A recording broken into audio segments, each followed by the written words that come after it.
Hello అండి అందరికీ చాలా రోజుల తర్వాత మళ్ళీ మీ ముందుకి ఒక simple easy and sweet snack ఐటెంతో అయితే మీ ముందుకు వచ్చేసాను. దీన్ని శక్కరపార అంటారు, చాలామందికి తెలుసు ఈ స్వీట్ ఐటెము. అయితే మా పద్ధతిలో మేము ఎలా సింపుల్ అండ్ ఈజీగా తయారు చేసామో ఈ వీడియోలో అయితే చెప్పేస్తాను. లాస్ట్ వరకు స్కిప్ చేయకుండా చూడండి.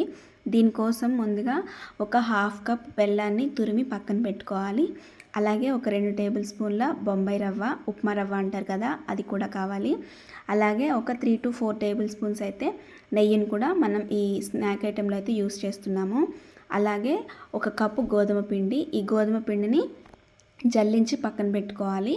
అలాగే మనకు టేస్ట్కి సరిపడంత సాల్ట్, దీనికోసం మనకు కావాల్సిన ఐటమ్స్ అన్నమాట. అయితే ముందుగా ఒక హాఫ్ కప్పు బెల్లాన్ని తురిమి పక్కన పెట్టేసుకున్నాం కదా, దానిలో కొంచెం వాటర్ వేసి ఆ బెల్లం కరిగేంత వరకు కూడా పక్కన పెట్టేసుకోవాలి. ఆ తర్వాత వేరొక బౌల్లో మనం ముందుగా జల్లించి పెట్టుకున్న గోధుమ పిండి కూడా వేసుకోవాలి. గోధుమ పిండిని మాత్రం డైరెక్ట్గా వేయకూడదండి, జల్లించి తీసుకోవాలి. ఈ 1 కప్పు గోధుమ పిండిలో ఒక 2 టేబుల్ స్పూన్ల బొంబాయి రవ్వ, అలాగే మన టేస్ట్కి సరిపడా సాల్ట్ వేసుకోవాలి. స్వీట్ ఐటెం కాబట్టి కొంచెం సాల్ట్ వేస్తే టేస్ట్ అనేది చాలా బాగుంటుందన్నమాట. కొంచెం సాల్ట్ అయితే వేసుకోవాలి, మరీ ఎక్కువగా వేసుకోకూడదండి. ఈ మూడింటిని కూడా ఒకసారి మొత్తం మిక్స్ అయ్యేటట్టు కలుపుకోవాలి. ఈ మిశ్రమాన్ని ఒకసారి కలుపుకొని పక్కన పెట్టుకోవాలి. ఆ తర్వాత మనం ముందుగా బెల్లం కరగడానికి వాటర్ వేసుకున్నాం కదండి, అది బాగా కరిగిన తర్వాత ఒకసారి స్ట్రెయిన్ చేసుకోవాలి. అందులో ఏమైనా నలకలు ఉంటే వచ్చేస్తాయని చెప్పి ఇలా మనం బెల్లం వాటర్ అయితే స్ట్రెయిన్ చేసుకుంటున్నాం అనమాట. ఇప్పుడు ఈ కలిపి పెట్టిన గోధుమ పిండి మిశ్రమంలో కొంచెం నెయ్యి వేసుకుంటూ పిండి అంతా కలిసేటట్టు కలుపుకోవాలండి.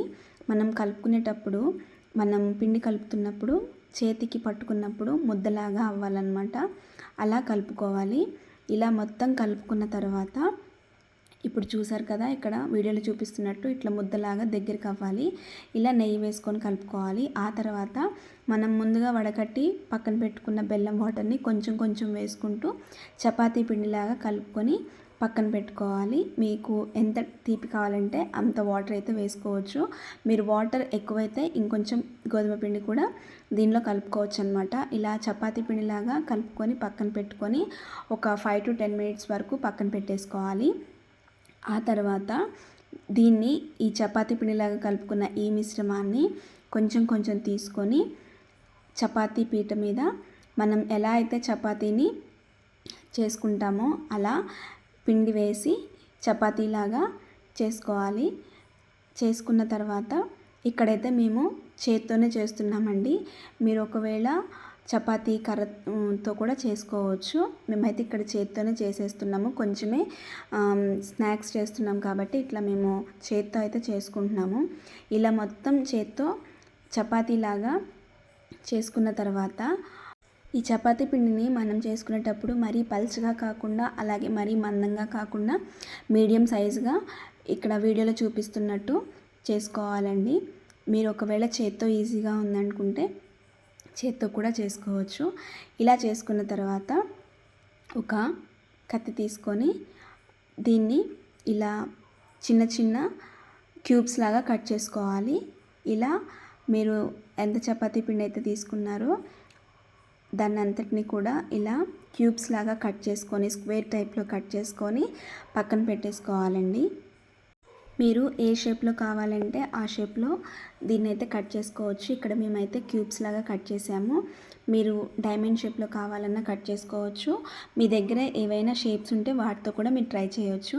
ఇలా అన్నీ కట్ చేసుకొని పక్కన పెట్టేసుకున్న తర్వాత స్టవ్ వెలిగించేసి ఒక ప్యాన్ పెట్టి అందులో వీటిని మనం డీప్ ఫ్రై చేసేంత ఆయిల్ అయితే వేసేసుకోవాలండి. ఆ క్యూబ్స్ అన్నీ కూడా మునిగేంత ఆయిల్ వేసుకొని వీటిని ఫ్రై చేసేసుకోవడమే. కొంచెం ఆయిల్ హీట్ ఎక్కిన తర్వాత మాత్రమే ఈ క్యూబ్స్ని అయితే అందులో వేసుకోవాలి. ఆయిల్ హీట్ అయిందో లేదో చూసుకొని ఆ తర్వాత వీటిని వేసుకుంటే ఇవి బాగా వేగుతాయి. అయితే ఈ ప్రాసెస్ అంతా కూడా సిమ్లోనే పెట్టి వీటిని మీరు ఫ్రై చేసుకోవాలండి. ఇలా గోల్డెన్ కలర్ వచ్చేంత వరకు కూడా ఫ్రై చేసుకొని తీసేసుకోవడమే. అంతేనండి, చాలా సింపుల్గా ఈజీగా ఈ శక్కరపార స్నాక్ని అయితే చేసుకోవచ్చు. దీనిలో పంచదార లేదు కాబట్టి చిన్నపిల్లలు కూడా చాలా చక్కగా తినవచ్చు అన్నమాట. చాలా బాగుంటుంది. మీరు కూడా ట్రై చేసి ఎలా ఉందో నాకు కామెంట్ సెక్షన్లో కామెంట్ చేయండి. అలాగే మీకు ఇంకేదైనా ఫుడ్ ఐటమ్స్ కావాలంటే కూడా కామెంట్ సెక్షన్లో కామెంట్ చేయండి. Thank you for watching.